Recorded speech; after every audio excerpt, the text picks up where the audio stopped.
kita akan membahas mengenai menghitung luas daerah menggunakan rumus integral. Yang pertama yaitu daerah di atas sumbu X. Kita lihat pada gambar di sini, terdapat kurva Y sama dengan Fx yang berada di atas sumbu X yang dibatasi oleh X sama dengan A dan X sama dengan B. Yang dimana tujuan kita di sini untuk mencari luas daerah yang diarsir ini.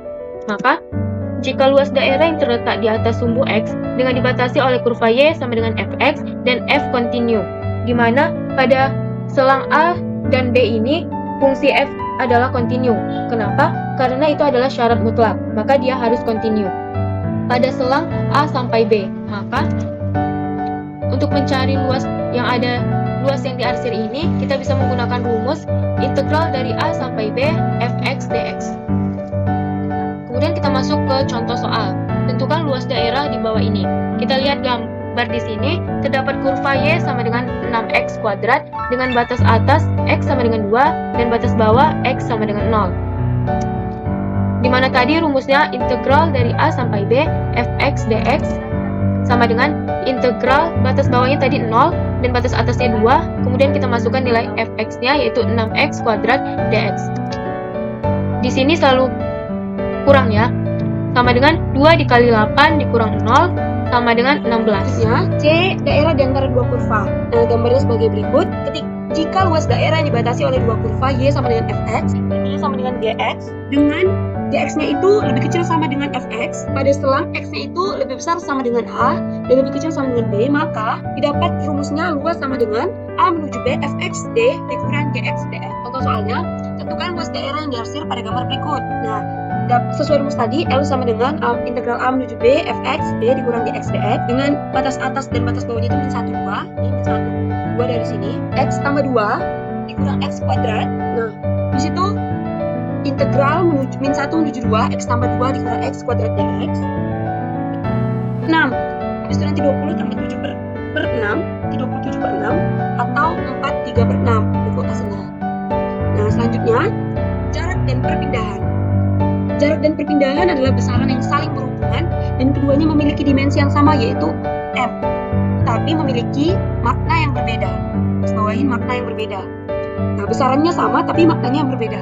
Jika kita perhatikan rumus kecepatan Vx sama dengan dx dikali dt dan Vy sama dengan dy dikali dt yang menyatakan bahwa kecepatan dapat diturunkan dari fungsi posisi atau jarak.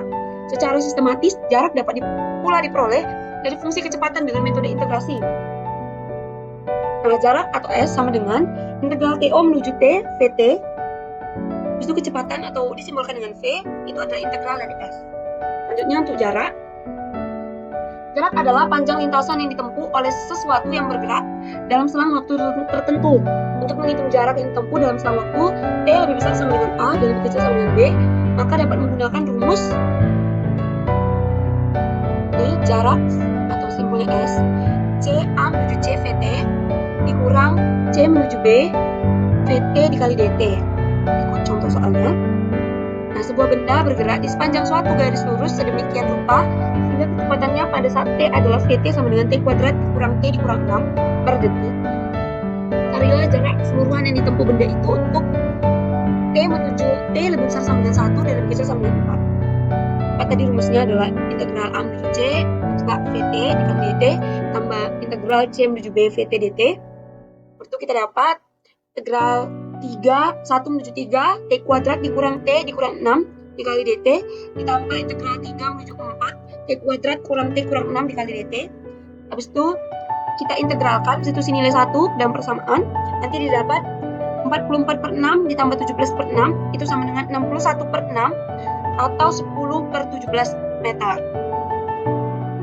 Selanjutnya perpindahan. Nah, perpindahan adalah perubahan kedudukan atau posisi dalam selang waktu tertentu. Untuk menghitung perpindahan yang ditempuh dalam selang waktu T lebih besar sama dengan A dan T lebih kecil sama dengan B, maka dapat menggunakan rumus perpindahan sama dengan S atau logonya S, itu integral A menuju B Vt dikali dt sama dengan SB dikurang SA. Contoh soalnya, nah, sebuah benda dia bergerak di sepanjang suatu garis lurus sedemikian rupa sehingga kecepatannya pada saat T adalah Vt sama dengan T kuadrat kurang T kurang 6 per detik. Carilah perpindahan keseluruhan yang ditempuh benda itu untuk T lebih besar sama dengan 1 dan lebih kecil sama dengan 4. maka S4 dikurang S1 itu integral 1 menuju 4 VT dikali DT. Habis itu integral 1 menuju 4 T kuadrat kurang T kurang 6 T DT. Habis itu dengan persamaan tadi dibuat T pangkat 3, integralnya T pangkat 3 per 3 dikurang T kuadrat per 2 dikurang 6T dengan batas 41 ditambah T pangkat 3 per 3 dikurang T kuadrat per 2 dikurang 6T dengan batas 41 juga. Lalu nanti didapat min 32 per 3 dikurang min 37 per 6 sama dengan min 9 per 2. Baiklah, di sini saya akan menjelaskan volume benda putar menggunakan integral. Volume benda putar yang dimaksud adalah daerah yang dibatasi oleh kurva dan diputar terhadap suatu garis, misalnya sumbu X atau sumbu Y, dalam satu putaran penuh atau 360 derajat. Untuk mencari volume benda putar, ada 3 metode yang dipergunakan, yaitu metode cakram, metode cincin, dan metode kulit tabung. Yang pertama, metode cakram. Metode cakram yang digunakan dalam menentukan volume benda putar. Metode cakram juga memiliki ciri arah putaran sesuai dengan batasan integralnya. Dalam metode cakram ada 2 perputaran, yaitu perputaran mengelilingi sumbu X dan sumbu Y. Perputaran mengelilingi sumbu X, misalkan R daerah yang dibatasi oleh grafik fungsi fx, sumbu X, garis X sama dengan A, garis X sama dengan B, dengan A lebih kecil B, maka volume benda putar yang diperoleh dengan memutar daerah R mengelilingi sumbu X adalah V sama dengan P integral A menuju B fx kuadrat dx. Kita juga dapat melihat seperti gambar yang ada pada layar. Contoh soal, tentukan volume benda putar yang dibentuk oleh daerah R yang dibatasi oleh kurva Y sama dengan akar X, sumbu X dan garis X sama dengan 4, apabila R diputar mengelilingi sumbu X. Diketahui mengelilingi sumbu X. Fx sama dengan akar X, X1 sama dengan akar X sama dengan 0, X sama dengan 0. Di mana X1 sama dengan 0 yaitu selang bawah dan X2 sama dengan 4 yaitu selang atas. Penyelesaiannya yaitu V sama dengan P integral A menuju B fx kuadrat dx sama dengan P integral 0 menuju 4 akar kuadrat dx. Dan P kali 8 sama dengan 25,12. Di mana rumus umum yaitu V sama dengan P integral A menuju B fr kuadrat dx per dy. Dan rumus khusus pada sumbu X yaitu V sama dengan P integral A menuju B fx kuadrat dx. Dan sumbu Y yaitu V sama dengan P integral A menuju B fv kuadrat dx.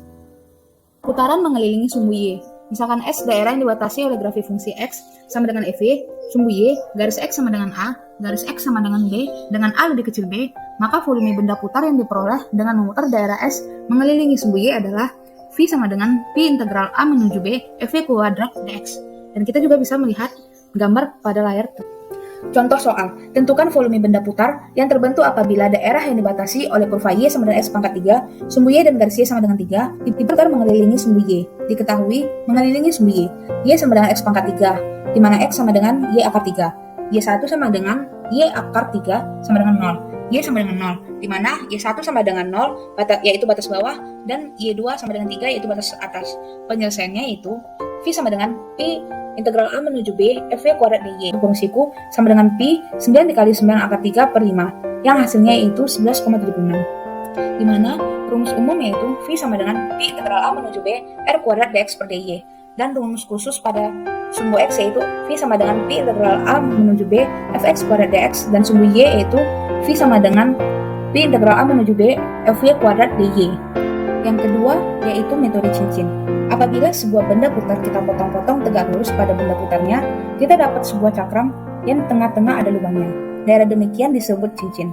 Rumus volume cincin yaitu V sama dengan Pi buka kurung R2 kuadrat dikurang R2 kuadrat tutup kurung kali H. Di mana V sama dengan integral A menuju B Pi buka kurung R2 kuadrat dikurang R2 kuadrat tutup kurung dx per dy. Di mana keterangannya yaitu R pangkat 2 sama dengan jari-jari luar, R pangkat 1 sama dengan jari-jari dalam, dan H sama dengan tinggi. Dalam metode cincin ada 2 perputaran, yaitu perputaran mengelilingi sumbu X dan perputaran mengelilingi sumbu Y. Perputaran mengelilingi sumbu X. Perputaran mengelilingi sumbu X, daerah yang dibatasi oleh kurva fx dan gx dengan mutlak fx lebih besar sama dengan mutlak gx pada interval A, B diputar mengelilingi sumbu X. Maka volume benda putar yang diperoleh adalah sebagai berikut, yaitu Vt sama dengan P integral A menuju B fx kuadrat kurang gx kuadrat dx. Kita juga dapat melihat pada gambar di layar ini. Contoh soal, tentukan volume benda putar apabila daerah yang dibatasi oleh parabola Y sama dengan X kuadrat dan Y kuadrat sama dengan 8X diputar mengelilingi sumbu X. Diketahui sumbu X, Y sama dengan X kuadrat. Y kuadrat sama dengan 8x atau Y sama dengan akar 8x. Akar 8x sama dengan x kuadrat. 8x sama dengan x pangkat 4. X pangkat 4 dikurang 8x sama dengan 0. X dikali x pangkat 3 dikurang 8 sama dengan 0. X sama dengan 0 dan x pangkat 3 sama dengan 8. X sama dengan 2. Penyelesaiannya yaitu V sama dengan P integral A menuju B R2 kuadrat dikurang R1 kuadrat dx sama dengan P integral 0 menuju 3 akar 8x kuadrat dan hasilnya adalah 30,16. Perputaran mengelilingi sumbu Y. Jika daerah yang dibatasi oleh kurva FY dan GY dengan mutlak FY lebih besar sama dengan mutlak GY pada interval A, B diputar mengelilingi sumbu Y, maka volume benda putar yang diperoleh adalah sebagai berikut, yaitu V sama dengan P integral A menuju B FY kuadrat dikurang JY kuadrat DY. Kita juga dapat melihat pada gambar di layar. Contoh soal. Daerah setengah lingkaran yang dibatasi oleh kurva X sama dengan akar 4 dikurang Y kuadrat dan sumbu Y diputar mengelilingi garis X sama dengan min 1. Susunlah integral yang merumuskan volume benda putar itu. Diketahui sumbu Y, R kuadrat sama dengan 1 ditambah akar 4 dikurang Y kuadrat dan R pangkat 1 sama dengan 1. Penyelesaian. V sama dengan P integral A menuju B R2 kuadrat dikurang R1 kuadrat dy sama dengan P integral min 2 menuju 2 1 ditambah akar 4 dikurang Y kuadrat pangkat 2 dikurang 1 diku dan hasilnya yaitu min 33,49. Hai teman-teman, kali ini aku akan membahas tentang volume benda putar menggunakan metode kulit tabung. Nah, teman-teman, kenapa sih dikatakan dengan metode kulit tabung? Nah, tentunya alasannya adalah karena metode ini menggunakan volume dari kulit tabung, teman-teman. Nah, mari kita perhatikan gambar di bawah ini. Nah, berdasarkan gambar, dapat kita lihat bahwa jari-jari tabung bagian dalam adalah R1 dan juga jari-jari tabung bagian luar adalah R2. Dan untuk tinggi tabung adalah H, sedangkan untuk volumenya bisa kita tentukan dengan rumus volume sama dengan luas alas dikali tinggi sama dengan VR2 kuadrat dikurang VR1 kuadrat dikali H sama dengan V dikali R2 ditambah R1 dikali R2 dikurang R1 dikali H sama dengan 2V dikali R2 ditambah R1 per 2 dikali H dikali R2 dikurang R1. Nah, teman-teman, untuk rumus akhirnya bisa kita rumuskan dengan volume sama dengan 2V dikali jari-jari rata-rata dikali tinggi dikali dengan tebal. Nah, hasil akhirnya adalah 2VR dikali H dikali dengan delta R. Panjang suatu busur dapat ditentukan dengan menggunakan integral tentu. Suatu busur atau ruas dari suatu kurva dapat didekati dengan menggunakan ruas garis lurus, yang panjangnya dapat ditentukan dengan menggunakan rumus jarak, yang bisa kita nyatakan dengan D sama dengan akar dari X2 dikurang X1 kuadrat ditambah dengan Y2 kurang Y1 kuadrat. Misalkan fungsi Y sama dengan fx merupakan fungsi yang kontinu dan memiliki turunan pada interval A, B. Perlu diingat bahwa fungsi yang demikian memiliki turunan di A, B dan memiliki grafik berupa kurva halus. Grafik dari fungsi f tersebut dapat ditaksir dengan menggunakan ruas garis yang titik-titik ujungnya ditentukan oleh partisi. A sama dengan X0 lebih kecil dari X1, lebih kecil dari X2, lebih kecil dari Xn sama dengan B. Seperti yang telah ditunjukkan oleh gambar, kita bisa memperhatikan bahwa ada delta Y sama dengan Y2 kurang Y1, delta X, X2 kurang X1, dan juga titik A, X0, X1, X2, dan B, Xn. Kemudian, pada gambar grafik berikut, grafik Y sama dengan Fx dengan S, panjang kurva dari A ke B. Dengan memisalkan delta X sama dengan XI kurang 1 dan delta Y-nya adalah YI kurang 1. Panjang ruas dari suatu grafik dapat diperkirakan sebagai berikut. Maka, untuk panjang ruasnya kita bisa mencarinya dengan S, kira-kira sigma I sama dengan 1 sampai ke N, akar dari XI kurang 1 kuadrat tambah YI kurang 1 kuadrat, yang kali delta I kuadrat. Sama dengan sigma I sama dengan 1 sampai ke N, akar 1 tambah delta YI per delta XI kuadrat dikali delta XI. Maka perkiraan tersebut akan semakin baik dan baik apabila si delta mendekati 0 atau N mendekati tahingga. Sehingga panjang ruas dari grafik tersebut adalah delta mendekati 0, sigma dari I sama dengan 1 sampai ke N, akar 1 tambah delta YI per delta XI kuadrat dikali delta XI. Karena fungsi yang diberikan adalah fungsi yang memiliki turunan pada interval A, B, maka fungsi tersebut memiliki turunan di XI kurang 1, XI. Sehingga teorema nilai rata-rata menjamin adanya C1 di XI kurang 1, XI. Sedemikian sehingga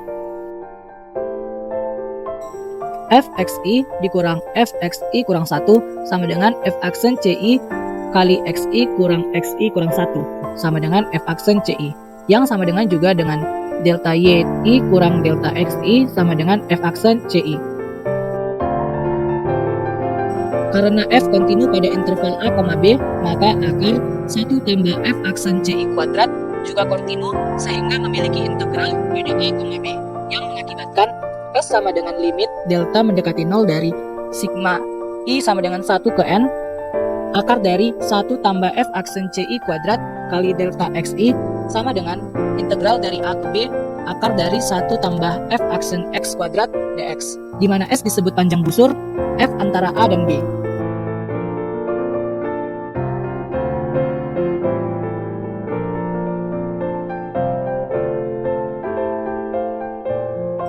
Pada definisi panjang busur, misalkan fungsi Y sama dengan Fx memiliki kurva halus pada interval A, B. Panjang busur F antara A dan B adalah S sama dengan integral dari A ke B akar dari 1 tambah F aksen X kuadrat dx. Dengan cara yang sama, untuk kurva halus yang diberikan oleh X sama dengan GY, panjang busur G antara C dan D adalah S sama dengan integral dari C ke D akar dari 1 tambah D aksen Y kuadrat DY. Karena definisi dari panjang busur dapat diaplikasikan pada fungsi linear, maka definisi baru ini dapat diperiksa apakah definisi tersebut memenuhi rumus jarak ataukah tidak. Perhatikan contoh yang akan dilampirkan. Untuk contoh yang pertama, panjang dari suatu ruas garis. Soalnya adalah tentukan panjang busur dari X1, Y1 ke X2, Y2 pada grafik Fx sama dengan Mx tambah B. Seperti yang ditampilkan pada ilustrasi gambar. Untuk pembahasannya, karena M sama dengan F aksen X sama dengan Y2 kurang Y1 per X2 kurang X1, maka hal ini menyebabkan S sama dengan integral dari X1 ke X2 akar dari 1 tambah F aksen X kuadrat dx sama dengan akar dari X2 kurang X1 kuadrat tambah Y2 kurang Y1 kuadrat yang merupakan rumus untuk menentukan jarak antara dua titik pada bidang.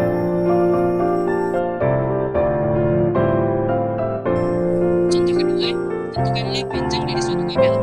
Suatu kabel listrik tergantung di antara dua tiang yang terpisah sejauh 200 meter. Kabel tersebut memiliki bentuk grafik yang persamaannya Y sama dengan 75 kali E pangkat X per 150 tambah E pangkat negatif X per 150 sama dengan 150 cos H kali X per 150. Maka tentukanlah panjang kabel di antara kedua tiang listrik tersebut. Untuk ilustrasinya akan dilampirkan pada gambar berikut.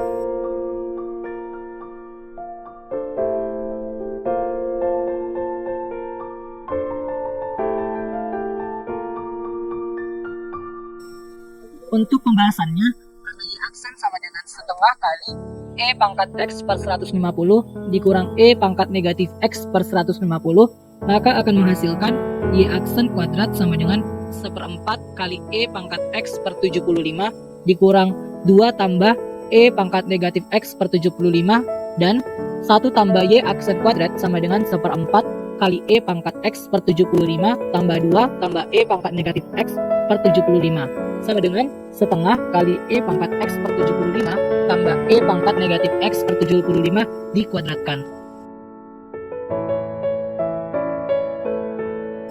Sehingga panjang kabel di antara dua tiang listrik tersebut adalah S sama dengan integral dari A ke B akar 1 tambah Y aksen kuadrat X yang sama dengan setengah kali integral dari negatif 100 ke 100 dikali E pangkat X per 75 tambah E pangkat negatif X per 75 dx sama dengan 75 dikali E pangkat X per 75 dikurang E pangkat negatif X per 75 dari negatif 100 ke 100 sama dengan 150 dikali E pangkat 2 per 3 dikurang E pangkat negatif 2/3 sama dengan 215.